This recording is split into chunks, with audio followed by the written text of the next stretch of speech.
Kimia la vie.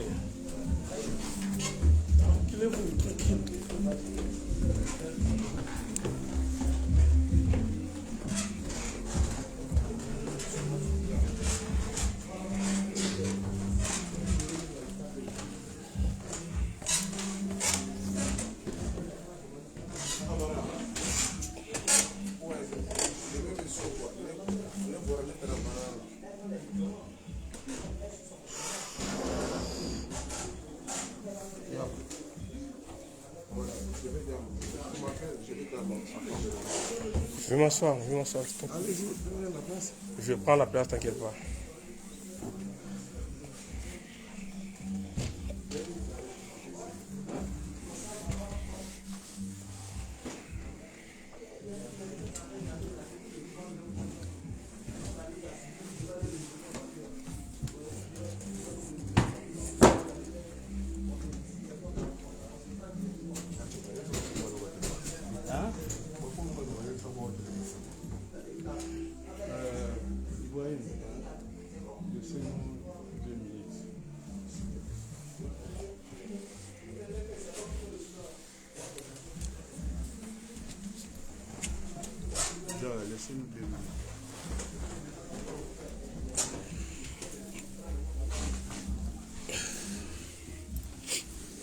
Bon, vu, tout ça en direct, tout ça, parce que c'est un minute.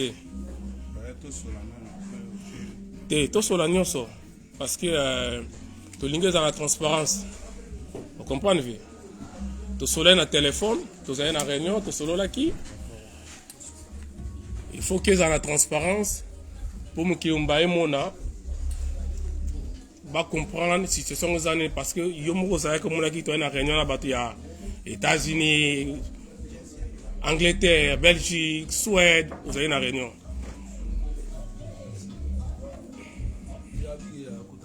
Té na ko ta ote. Yé pas ko tate. Bango ya ba ko tate. Ce ces ali que to ya qui par rapport ya marambu ya conseil héritier. Bato a choqué. Tout le monde est choqué. La situation est le cas qu'il y a. Je pense que à chaque fois, depuis toujours, place à Djonga, Moutumo côté. Non, Bob yo kota na yo. Kota na yo, zala na.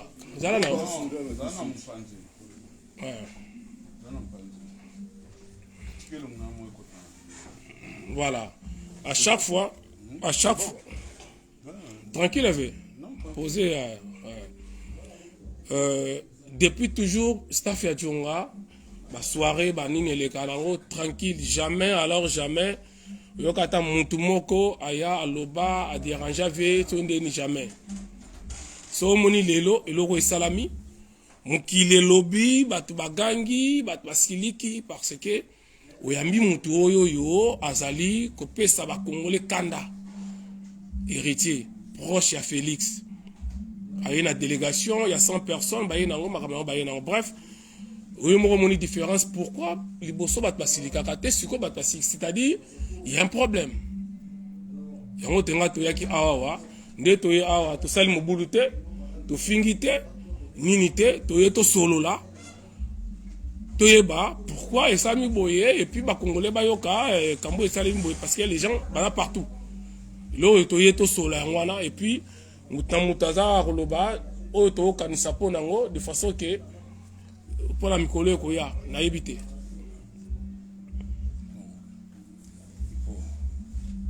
D'abord, on est entre nous des Congolais. D'accord. Et deuxième chose, toujours dans Mokomoko, vous allez Lingala. C'est plus vieux. On met ça mon volume. Si,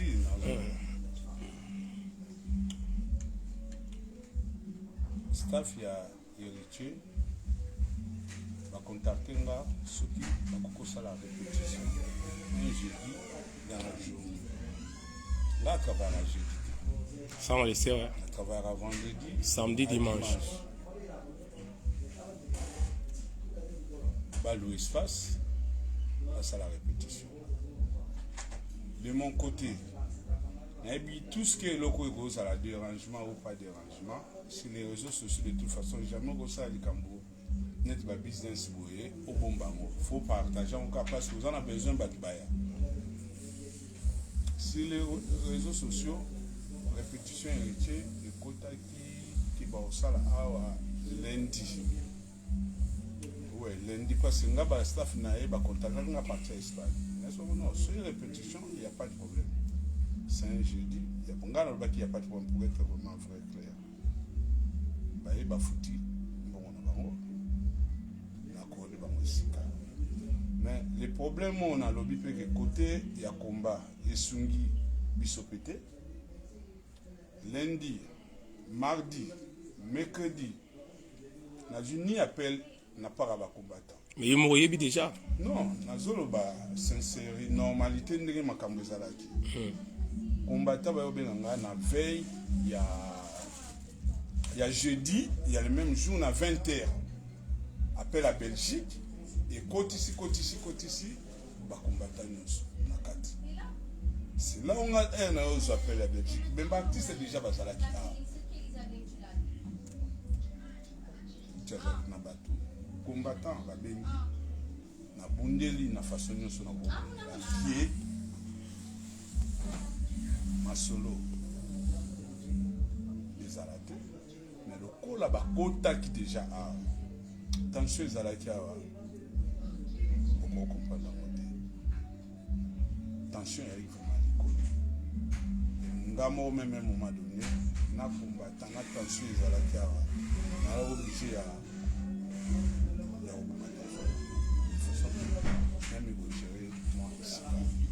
en gros,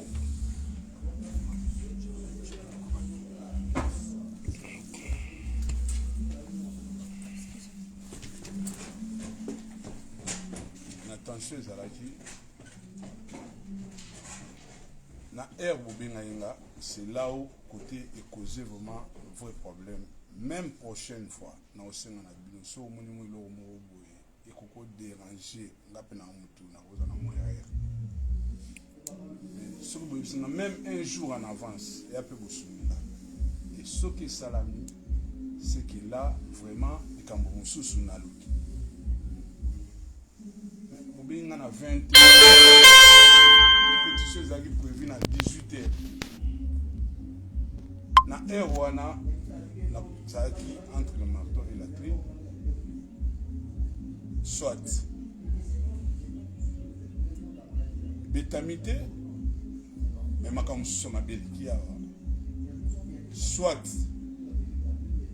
basta la répétition une heure du temps ou une heure de minute basta la qui de façon que n'a protégé mais c'est capable si ba kotaki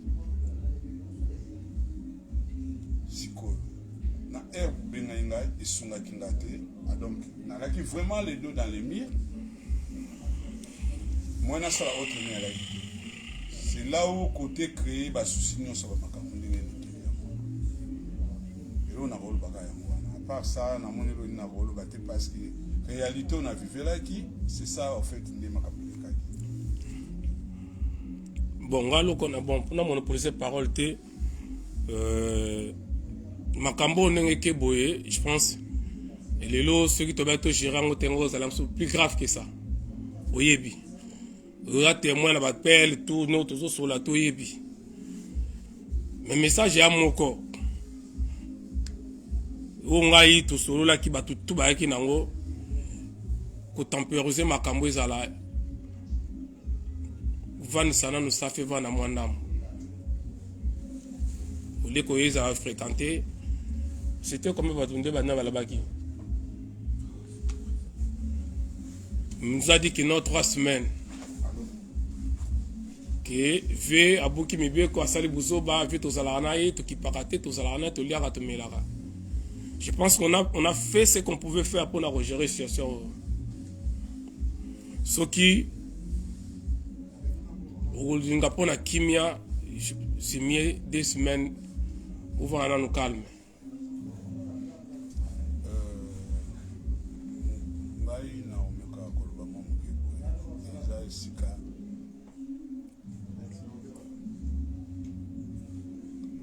toi na mboka mondele d'abord esika ko futamaka loyer futamaka même charge kosala neti une semaine kosala te c'est pas mal tozongole mosuna likambo moko boye ça arrive c'est pas la première fois okutana bamakambo ebele tokutana makambo mosusu na baromainville kuna place andosala makambo agent de sécurité abeti masasi tozwa bafermeture et arriva vraiment comme tokutana nango mais entre nous les frères na ndenge toza bacongolais ekosala bien te malamu kuta ezala na étranger moko boye aya aloba mais entre nous les frères congolais ekosala bien te malamu un étranger. Mais c'est juste pour éviter les pires. Non, les pires ezali peut-être eloko esepelisi bandeko te, oui, tout à fait d'accord. Mais bandeko baza pire pas baza reconnaissant. Mais obenganga na 20 heures esunga yenga te. Non mais yo moko na la base yebi déjà makamne ezala na poto. Non bon, ngai ezaki répétition. Nazo va bien ezaki répétition puis bato ba louer pour passer la répétition. Vraiment ce n'est dans un coup de fil il y a ba frère nanga tout mutu bato mususu. En tout cas pour quel intérêt? Bon on a joué bon isinga le loto échanger na nini. Donc biso to zaba to muyaka mayo pour to so 1 euro. En fait c'est pas moi ngana nazana juste naza comme mama loba injembo est mama bo amaka loba boloba.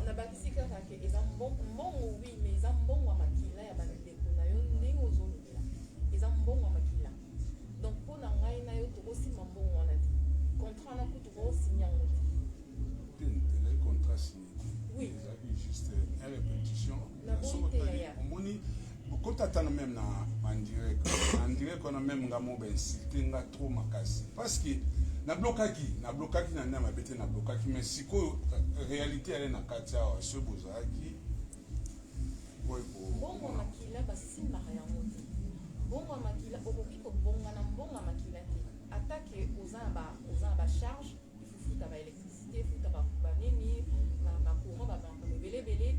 Bongo makila eza bongo makila.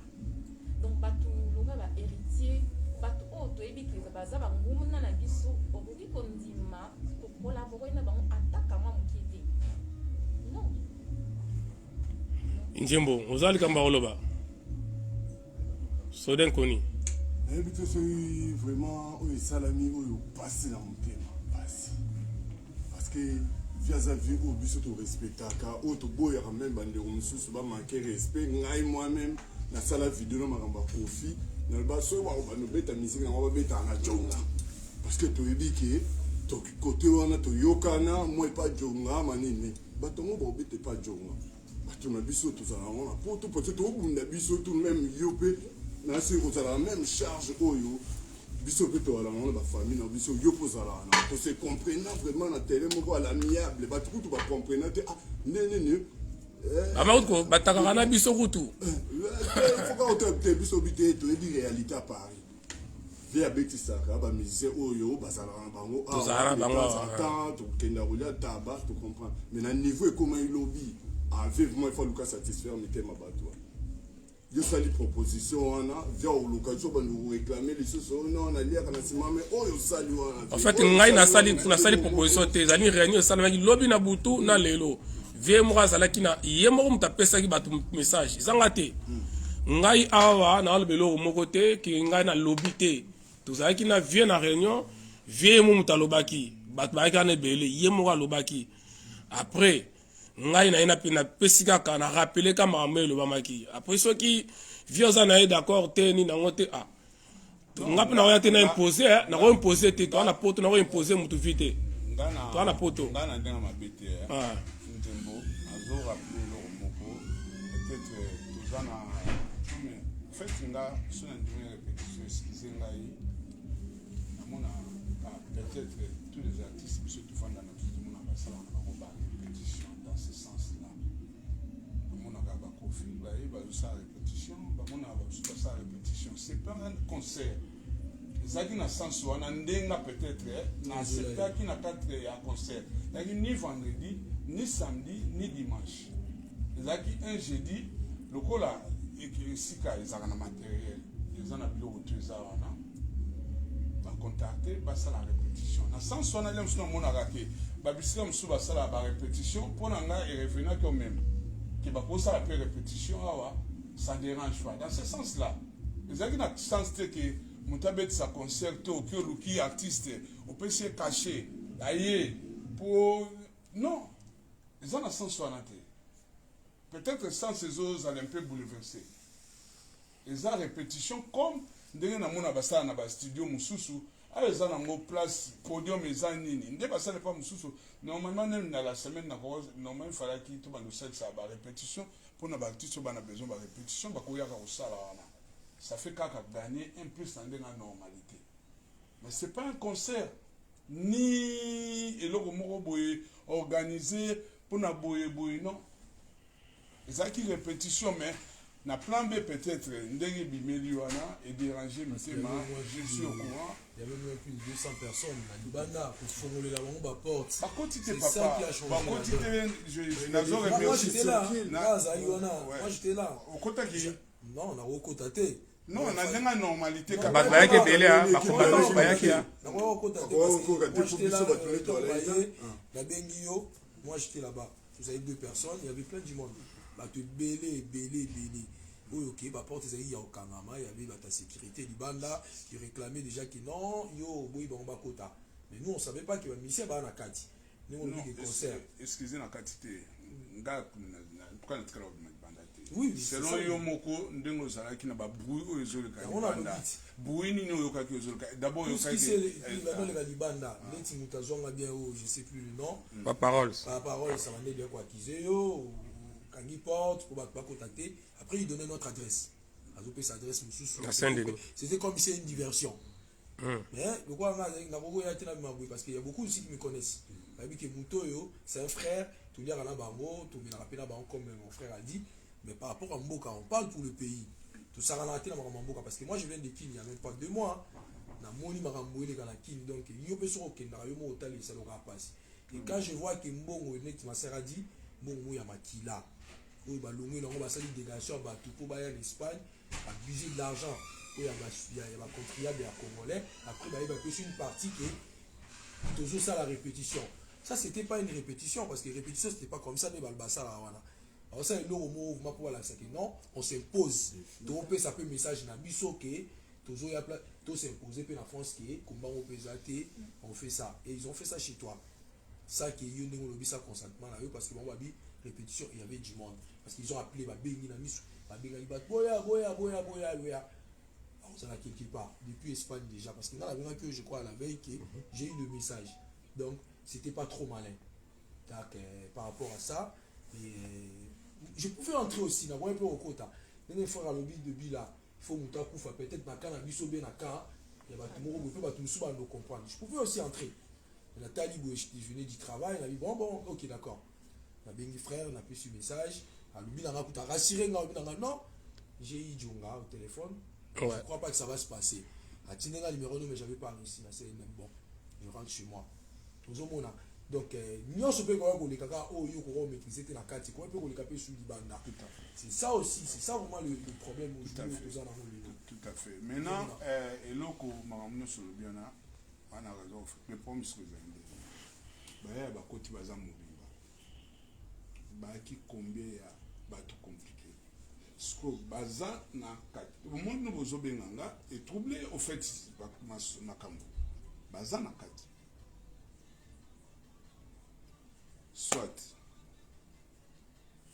ceux qui combattant bayaki mutakufi soit na kati ao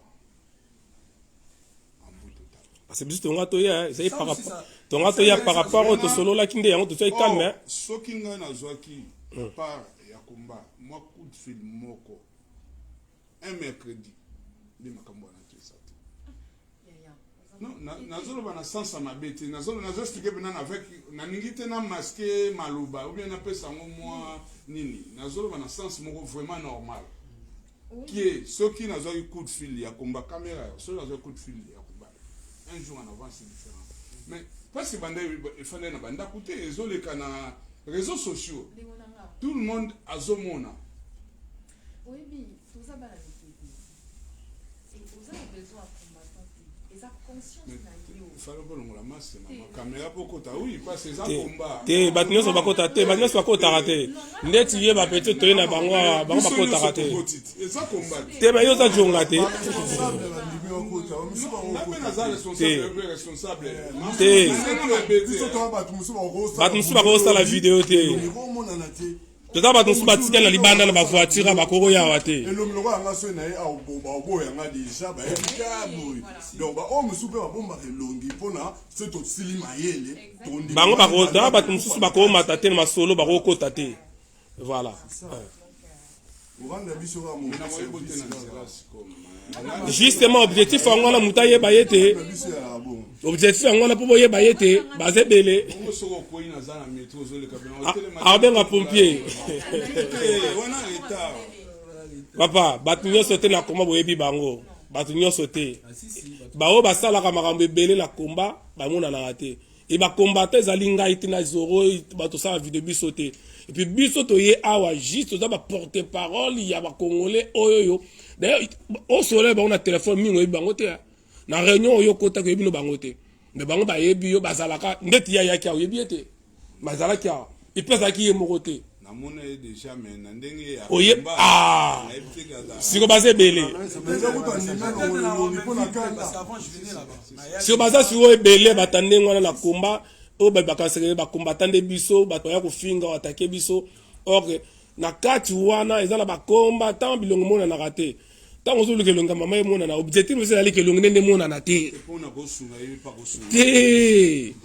te baza ebele done ye mpe supeti na so bayebi so alongola so mona so elongi na ye pourquoi olinga alakisa elongi hors caméra omona elongi na yo omona bango en tout cas na ndenge mabe te bandeko basi mibali ya biso bakongolais na ndenge mabe te en tout cas so na se défendre mabe charge ici ko s'excuser kaka ça sera la première peut-être on a fini comment j'ai gros plan s'excuser devant peuple congolais na acte ouais kimia kota er mo pe to kento tsana segara en tout cas c'est la première la dernière fois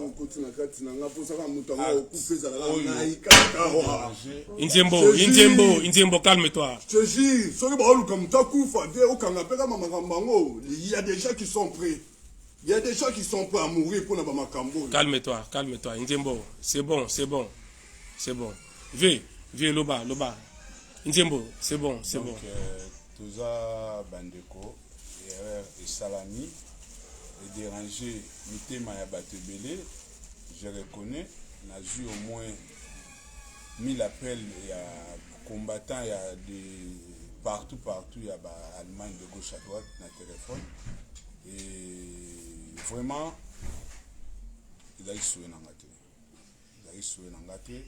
mais si on a se défendre donc il ne moula pas comprendre la pause donc tant mieux c'est la bise après ce vous en avez je peux ou pas? Bien sûr que oui. Avec le respect, Moni Batouana, exemple le musicien. Groupe Nabango, clic Nabango, même le maître Bato Bantoura Bango, Baleki, combat au Bissoto Bonelate, conviction Bissoto Anangote, Namaramo Mboka. Parce que Bato Bazo Koufa, n'a pas famille, même famille na you, même famille na on a perdu des êtres chers. Moi j'étais à Kim, Bato Koufa, le roi Soso. Donc Batouana, Baleki combat to salati. Mususa oya alors mulisanga parce que na lobeli we rato conflit to héritier to na nibwe sans servir ka ko boite libanga parce que alinga mela whisky et puis ce soir to munango to on a besoin beaucoup en échange en retour. Donc les lots ne mozo baki non ba isbali misayo. Yo mo peut conseil faut ça là qui non Batouana ba oleka. Il y aura un moment où ba oleka na bango. Pour batambola toujours entouré bazalaka na batu belé. Tu crois héritier il va se promener tout seul en promener parce que bah yebi déjà qui bazo boka wana ezo kufa et ils sont en train de contribuer na malheur il y a peuple congolais au moment où va souffrir au misambo au moment où pour dépasser la babylone au moment où latina. Si tu regardes l'image là-bas ou bien d'ici là, bah toi la culture là, il y a beaucoup de ma culture à Congo te l'eau, tu vas dépasser quand même pour nuire juste caca, bah tout va se là, boca. En plus pour lancer une distraction. Toi tu crois bah même moi la moi soit le roi mobile na pour ani pour distraire un peu bateau yo, bah on t'a la continuer la distraction au bout. On a confiance à nos finga, distraction et nous on n'est pas là pour les distractions. Ils sont tous les donc ils ont été dans le sens qui est combattre au bout de l'onga de l'onga ma pena daïnanga mais pour n'amboka étant sous la yoku fait pas na yozu libabi yozu malais wana parce que les gens sont déterminés hein. C'est comme ça ils ont battu sous moi je te dis na jour à concert à Fali vieux moraya le binanga na symboler lelo surtout calma était vieux wana destina pour falobi yé famille boma parce que souffrance en mode de qui osomona nazaki wana na émission nazaki wana donc passion na yoka ki o comprendre était sur na tala ba journaliste wana ibeli baza wana pe baza stable était na mboko depuis ba yé mais derrière tout le monde il fait l'ambiance na la kota pe pas na okuna na mais oui na ko ya pe mais pourquoi je viens pas peut-être na outil ça na fatigué le bité que place pour ko accueillir na te ko pe ko accueillir na bato ba betaka quotidiennement net frère lobby c'est des gens qu'on vit avec eux ici là et ba bunda ba ebi comment na so be souci en mboka et ba o ba o lia ba mbongo wana lelo to lingi bangote donc il faut côté wana au revoir parce qu'il y a des gens oh na na lobby tam suna lobby na nemo bo mais ba bato mususu donc ba ngai ba yaka na ninga mabe abinga buso na ye donc na ebité ba ivoirien ou ba ça on a évité ba misunya pamba donc ba o yeba kutu eloko elekela ba moté c'est comme ça donc c'est un peu ça donc là c'était juste par rapport à ça sans arrière-pensée par rapport à yo la personne ou bien ba ndeko mususu c'était par rapport à makamwana vraiment donc là on a la laté je te dis la vérité na fazate na fazate pour swinga mabe na tena bi mais non nazo comprendre là vraiment et là on a répété dans le sous les akaka que vraiment les aki l'esprit à répétition comme dengue na monaka batu susu basala ba répétition ailleurs de gauche à droite mais maintenant j'ai compris mon erreur raison la dans la vie et c'est un peu ça la prochaine fois je pense pas que vous avez sur par rapport au Morobo et à ma vie vous êtes aux ailes comme Barloba on attend un peu de ton commis on sur la paix tantôt aussi ça on sur l'après bon peut-être tantôt ça message les bandes pour les 17h 18 mais bon je préfère pas m'amener le bec autant s'il te plaît pourquoi non bah raison après bah tout au besoin bon voilà on a dit qu'on a quitté ça la conclusion dans l'occasion ok non si sa conclusion peut non matin ok ouais allumer quoi tu l'allumes comment ici là ouais parce que ça fonctionnait pas Koko yo sala ka conclusion ka bato tout va baraki to yaki yo sala conclusion de to tikeli ko sole suma ba mosona non mais la ligne te na kata ngona ni sala des vidéos te je peux pas faire des vidéos tout le bien wa peuple la modification en live un point bas donc to sole suna na non c'est maï no solani to lobby déjà tout ya mwana rasisi maintenant to c'est sur loba to sola siko en tant que famille parce que bino tout ça pardon Koko fanda pardon tutiki babana na bapale banini pasi ya mboka tutika bana na tolelela yo pe ndeko na biso ke tala ne baola biso na bato oyo biso to sacrifier ba vie na biso pour makambo ba beli baola na bazo zela ba conclusion soka bien on a vu si bino batma beli ba zela o to za to yo kama mi conclusion soka voilà ça là na ça voilà parce que grâce à bateau va se sacrifier qui va boutou bala la libanda allez go tete na bazana nga calmement juste pour na ça la bien bon continuer avec nos solo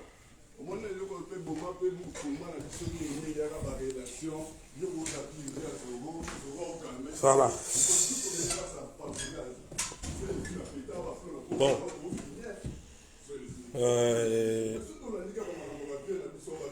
j'espère que Bandeko Bolandi, tout ça, ma solo, tout solo en famille, tout ça, tout solo là, Nabatunyo so, veut à reconnaître erreur naie, à quitter pour naie, ma kanisa qui est le coup les gens en répétition et qui posait problème était, mais il quitter pour héritier qui posait problème. Bon, il y a certaines choses donc il y a des fois ma msesenga bo vandi bo sololi yango ole ko bomana ko fingana ko panza. Je pense que souvent ils alaka ko solo la paix ils ali paix moko ya ba possibilité ya ko solution na likambo. Ko bunda ko beta ko fingana tout eza mabete, mais je pense que solo la paix ils ali moko ya ba makambo ya ko sola. Je pense que boyo kana likolo kuna tension ils ali makasi kanda ya bato zali, mais ouais, nazo comprendre bino no kalbi waiza botika vie bolingi abela tension te. Toye pour na vie abela tension te, toye parce que tozaki na reno na ye dernièrement na téléphone na bande ko nyonso ndena utolo ba awa nyonso ezalaka kate ya kofingana ya kobunda ya kotumba. Bien que tension na likolo bozo ka batazo silika tension so matame, je vous rassure toye to solo la marno c'est le cas dans le calme dans tranquillité. C'est important à reconnaître l'erreur nae bolandi binomoko à s'excuser à yeba quitter ko zalade on a pas promettre que à ko sala ngo lisusu te. Bon, je ne vois pas pourquoi to ko bomana to ko fingana pour na likambo yo erreur de quoi sali. Donc je pense que to comprendre kulutu à sali erreur à mutu. Tokoya raté, on ne peut pas toujours continuer à s'entretuer, s'insulter tout le temps. Ça ne sert à rien. Il y a des fois, il faut discuter. Il faut discuter, il faut qu'on se mette autour d'une table. C'est un vieux, c'est un autre vieux. Et on est toujours ensemble avec lui. Il a reconnu ses erreurs. Il a reconnu qu'il a mal agi. C'est bon, ça se passe. On ne peut pas rester là, qu'il faut il faut casser, il faut brûler, il faut tuer. Non. Je pense qu'il y a des fois, tout comme à un point quand même, il y a un solo là. Les alliés erreurs, mais discutons quand même en tant que les gens. Non, kata, parce que téléphone a charge ici, nous sommes là avec les vieux Djonga, on est tenté de discuter. Ce qui est important, qu'il présente ses excuses auprès de la population, auprès de la diaspora, et il a fait ça. Donc je pense que ça ne sert à rien. Comme je l'ai dit tantôt, il y a des fois, les dialogues, ils ont la possibilité de résoudre des problèmes. Donc, bandoko barmo nango mabe, bozo nango mabe te, toyaki awa kaka pona kotumbate pona kobebisate, to komi awa, même si toyaki na kanda, mais attitude auto kuti bato awa, posture auto kuteli bato awa ndekoranga, il faut ça la quand même mutema mabe pe. Voilà, ils auront eu, ils auront allé à attendre ce bolo qu'ils auront été. Voilà. Voilà. Posture auto kutina mutu awa, il faut que vous allez nan mutema mabe pour la fête aînée pour bandako buka bandako sala mobulo sala sondeni. Il a reconnu ses erreurs. Ayebi ka reconnaître ka sali mabe, mais à son âge ceux qui muta reconnaître à sali pardon, je pense que il y a des fois, tous les gens qui ont des kanata, des fingate, ya ko tumbate, ya ko bebisate. Parce que lobby peut, makambo e ko le katoko kuta to continuer ko solo là. Donc, et là on a la grosse la bande quoi, on a besoin de ah non, vous avez trahi, on a trahi personne. Juste que le vieux a reconnu ses erreurs. Et voilà pourquoi tu préfères battre Moussoumayate en tout cas. Mbote la bande nyonso, je pense que awa frérot champion, est-ce qu'on a insulté quelqu'un ici? On a fait n'importe quoi ici. On est venu juste discuter. Il est là, le garde-corps Nzoga Djonga, il est là. C'est tranquillité à toi na kimia to fingi mutute to yokani to solo li calme. Je sais pas toi te bo sengi que Djonga e kangama e sala boy batole tolo mais quelque part tu pensais que c'est un père de famille à salaire, mais c'est un père de famille. Place où il y a foutu cher, oui, à salaire, ils ont mérité. Ça, oui, on comprend très bien. Mais il y a des fois, to se mettre na place na ye moto asala erreur à reconnaître erreur na ye et boluka susu poto tia isusu na merde je pense que kozala malamu mingi te donc voilà donc voilà c'est important tokutana biso le 17 le 18 tokutana na biso na Belgique c'est important wana le reste en tout cas bande konanga bozana kimia on a bien discuté, le vieux a reconnu ses erreurs, il a présenté ses excuses. C'est ça ce qui est plus important. C'est la famille reste la famille. Entre Congolais, on ne peut pas s'entretuer entre nous les Congolais. Entre nous les Africains, même pas les Congolais, mais les Africains. Parce qu'ici, nous avons les Ivoiriens, nous avons les Guinéens, nous avons des Congolais, nous avons des Camerounais. Ici, là, c'est Djonga. Donc, c'est l'Afrique. C'est l'Afrique. À un moment donné, nous devons mettre devant nous, devant toute situation, la première possibilité, les dialogues. D'abord les dialogues. Il faut qu'on discute. Il faut qu'on arrive quand même à discuter à un moment donné. Si on n'arrive pas à trouver une solution par les dialogues, en ce moment-là, on peut passer à la deuxième proposition. Mais je pense que la première procédure, c'est comme ça. Donc, mbote na bandeko nyonso na tikibino tokutani balasima bandeko nyonso wado kita na bango wa zet tosisi tokita voilà donc non on a fini voilà bon t'as pas un mot à dire non ça va tranquille toi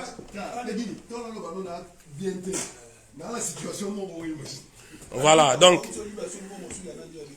moi on a filmé Batunyo c'est ça mais bon tété ça va bon tout solo dans bande konyoso je pense que vieux azali awa toye awa to fingi mutute vieux jonga ali awa to fingi viete to brutaliser te toye to solo tranquillement Bob tranquille c'est la famille d'ailleurs ils a vieux to zalarana yo erreur et ça la magi toza bato oyo ezaka important soki moto areconnaître erreur na ye et na otolo bango na vidéo il y a des fois na baproblème mosusu tokotia kaka nanu violence liboso te mpona korésoudre des problèmes les dialogues aussi ezali mpe possibilité ya korésoudre baproblème et surtout ke soki moto areconnaître asala erreur je ne vois pas pourquoi fo bato toya bitumba kosala boye je pense oyo ezalaki important yango wana et puis vie tozalaka na ye ouais, et ça coûte tout ça pour te vieux aux alaranaye, tout ça parce que à reconnaître erreur, à présenter besquise entre nous Congolais, pourquoi faut que nous maman fingana. Je pense que on a koloba, on a venu tous les gars sur koloba. Non, on a sepelé quand même auprès de la communauté, besquise surtout dans les combattants et puis tout à la lobby. Merci. Ok. Bon, à suivre, hein, les 17. Les 17, les 18. Les 17, les 18 février, sommet Europe-Afrique à Bruxelles. Baza okutana pour la redéfinition de la frontière à la pays africain. Donc, sans s'y a combattre depuis les 10 ans, tu as commis place à Mosiko. Mindele ba okutana lisusu pour ba kabola Afrique.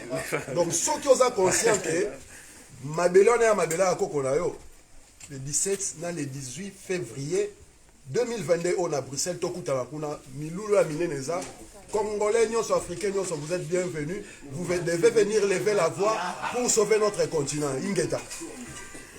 Ingeta, merci Bandeko, biso on a vu tout qui tana biso à suivre qui met ça na biso na communauté. Ingeta.